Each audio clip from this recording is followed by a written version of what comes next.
Okay, let's get into this. Mehdi, welcome back to Uncensored. Listen, you and I have talked about this war in Gaza for ever since it started, this phase of the 75-year conflict. And I have resisted going as far as you have done in your criticism of the Israeli government. I resist no more. I think we've reached common ground about what we view is happening and has been happening through this period of this blockade, which frankly is just starvation of the people there, including so many innocent young women and children. And I think that the incessant bombing and killing, and we don't know how many civilians have been killed, but it is on a daily basis. It looks like hundreds of people every day, with no apparent attempt, it seems to me, to have any real plan for how this ends or what happens when it ends, other than if you look at what Smodrich has been saying, probably the most right-wing member of a very right-wing government, he is talking in a genocidal language about kicking all the Palestinians out. So I think you and I have reached a place in the last few weeks where we are in agreement. But my question for you, Mehdi, is how does this end?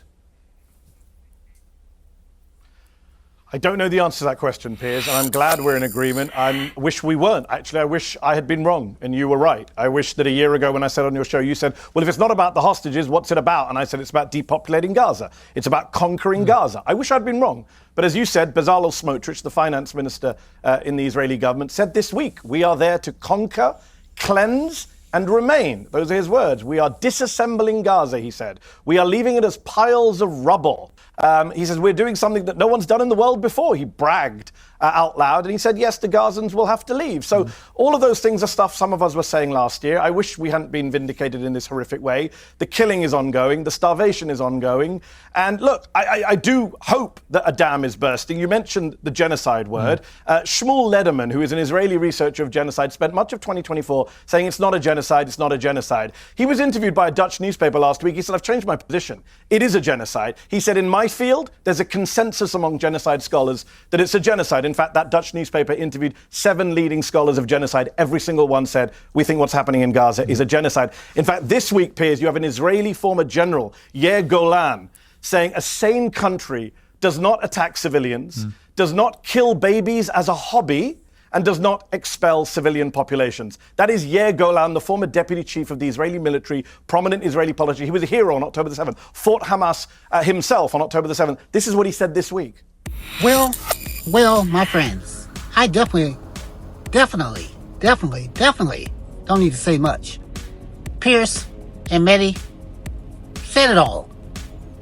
Anyone, like I always say, anyone with ears and eyes can see that the Israelis have went too far.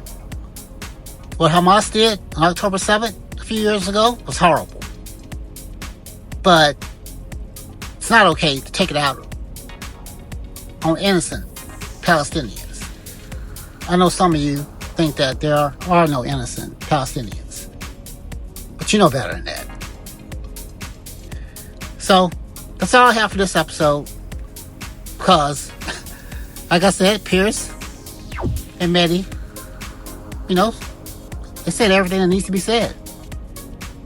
But we're going to have more on this. Thanks for watching.